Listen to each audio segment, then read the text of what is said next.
Let me show you guys how I fluff the eggs to make my chile rellenos. You're going to begin with room temperature eggs. The secret for your egg whites to fluff is absolutely no yolk. Pretend that the egg yolk is your ex baby daddy and you want absolutely nothing to do with. Pretend is the Rona and you want nothing to do with it. So with clean hands, you're gonna carefully separate the egg yolk from the egg whites. I do this on a separate bowl just to make sure that there is no yolk, because if there is yolk, I can just toss that one egg and then use it tomorrow for breakfast or whatever, or just throw it away instead of messing up all my egg whites, because like I said, no egg yolk or it won't work. So again, I separate the yolk from my egg whites and then I dump the egg whites to the bowl that I'm gonna whisk in. And I keep doing this until I'm done with all of my eggs. Then using my hand mixer, I'm going to fluff my egg whites. And guys, I want to talk to you guys more about this hand tool, but this is something you really need in your kitchen. So I'm just going to time lapse myself fluffing these egg whites. It's only going to take like about 3 minutes, maybe max. And I just stay here fluffing away until I flip my bowl and the egg whites go nowhere. Then you know it's ready. Then I add most of my egg yolks, and then with the whisk, I slowly mix everything together. And that's it, guys. Your egg batter is ready, so you can start dipping your chiles. But before you dip them in your egg white, make sure that you coat them with flour or the egg whites won't stick. Dip your chiles and then you fry them. These are the chiles that I use to make the burritos, but every chile relleno comes with a sauce. For the sauce, I'm gonna boil 4 tomatoes, 2 guajillos, 2 puyas, and a quarter piece of onion. Then to my blender, I add 3 garlic cloves, transfer everything that I boiled into my blender, and then I season it with nor, sal, pepper, cumin, and oregano, and blend until smooth. On a separate pot, I have a little bit of oil and a piece of onion, and then I fry my sauce. As soon as it catches a boil, it's ready. And that's it, guys. Now this is the sauce that you use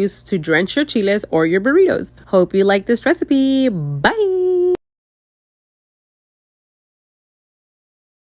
Let me show you guys how to make a cute little mouse using this radish. In Spanish, we know this as a rábano. Make sure that when you get your radish, it has the tail and it has the little green parts attached. The green parts we're going to turn into the mouth, so we're just going to carve it into a pointy shape because that's going to be the mouth. Just be super careful, guys, that you don't cut your fingers. And don't think I'm inventing this stuff, guys. My uncle used to make this for us when we were kids all the time. He was a chef and he would come up with all kinds of garnishes for his food. So these little mouses was something he used to make all the time for us. He would also make roses out of tomatoes. So right here, we're going to carve the eyeballs for the rat. And inside the eyeballs are going to go the eyes, which is peppercorns. You just push them in the hole that you carved and they will stick. Now we're gonna make the ears. I just slice at an angle to make little spaces where our ears are gonna go. And using another radish, we're going to make the ears. And you just stick them in the slices that you made. See, just like that. And that's it, guys. We just made a little mouse out of a radish. Now this is something really cute that my uncle used to make for us when we were kids. And unfortunately, the day that I was making these, my uncle passed. My uncle was one of the best chefs I ever known. And even though you might be thinking like, what the hell am I supposed to do with this mouse? Guys, it's just garnish. It's making art with your food. Here's a couple of pictures I stole from his Facebook just to show you guys how badass of a chef he was. And that's how I always remember him. Until we meet again, bye! Let's pack today's lunchbox for my friends and followers. Today I'm making them vegan quesabirria tacos. I've been getting a lot of requests for vegan meals, and this one, my friend, is all vegan. Well, at least I hope. I'm gonna begin by opening my jackfruit because that's what we're gonna use to replace the meat. And don't worry, guys, my hands were washed and fully greased, but I still regret not wearing gloves. After removing all the pods from the fruit, we're going to shred it as if it was shredded meat. But I found it to be a little easier just using your kitchen scissors, and not the ones you cut your dog's hair with. Don't be nasty. For your peppers, you're going to need 6 guajillos, 4 puya, and 1 pasilla. You're also going to need a tomato, quarter piece of onion, a small piece of ginger like this, and half of garlic head. Then you add everything to a pot and let this boil for about 10 to 15 minutes. For your spices, you're going to need some cumin, oregano, whole peppercorns, allspice, cloves, some bay leaves, thyme, and sesame seeds. We're basically using the same recipe for a regular birria, but this one's just vegan. And to replace the chicken bouillon, you're going to use mushroom bouillon. You're also going to add about a quarter cup of vinegar and salt, and then you blend until smooth. Meanwhile, I had my pot with a little bit of oil heating up because we're going to fry up that salsa. Then I throw my jackfruit in there and let that cook for about 10 to 15 minutes. Meanwhile, I start prepping all the toppings that are gonna go into our consomme and into our tacos, which is onion, cilantro, and some limes. And of course, you can't forget that chili oil because buttholes are gonna be burning tonight. To my comal, I'm going to add some chili oil that I made for color, not spice. Then I fry up my tortillas, add some vegan mozzarella cheese. Then I put my birria inside and close them up until they got nice and crispy. And if you guys are wondering if that cheese was melting, because I was curious too, it does melt. And honestly, it tastes like cheese too. Now we get to assemble our foam box. I'm gonna add 3 of these quesabirria tacos, they're onion and cilantro, along with the side of refried beans and a Mexican rice. Then I add a big papa chili on the side so they can bite it. And with every quesabirria taco, you always need a consomme for dipping. So they're gonna get a side of consomme and their topping so they can hug it up. Today they had the option between a soda or a simple jackfruit agua fresca. And they chose both. And that's it, guys. And I'm just gonna get everything ready for them, including their drinks, and they come and pick up during lunchtime. Bye!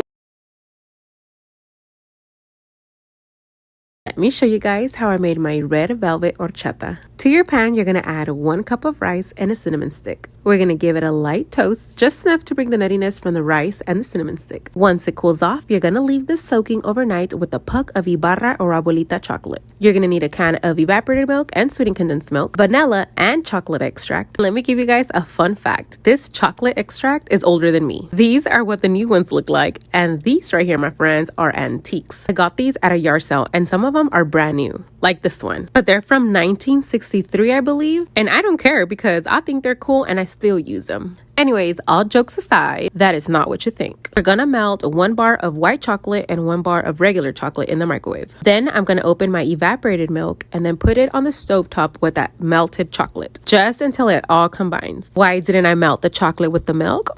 Because I was scared. I didn't want to burn the chocolate. Now we're gonna add everything that we soaked overnight. The rice, the cinnamon stick, and that chocolate puck. Add your can of sweetened condensed milk, a couple tablespoons of vanilla extract and that chocolate extract, and then that chocolate milk we just made. I almost forgot to tell you guys, you need red food coloring because red velvet is just chocolate but red. And then we blend until smooth, and don't forget to strain it. Add everything to your 3-quart pitcher and then fill up the rest of your pitcher with water and mix. Now this is the perfect time for you to check for sweetness. If it needs more sugar, add more sugar. If it's too sweet, just add more water. If at this point your teeth are hurting, we're going to garnish our cup with a little bit of chocolate syrup. Then I fill up my favorite cup with ice and pour myself some delicious and refreshing creamy red velvet horchata. And the garnish don't stop, guys. I'm gonna garnish mine with a little bit of frozen whipped cream because I forgot to thaw it. Then I shave some chocolate all over our whipped cream. Add the rest of that Twix to our drink and a pink straw because somebody threw away my red straw. And that's it, guys. This is how I made my red velvet horchata. Hope you like this recipe. Bye!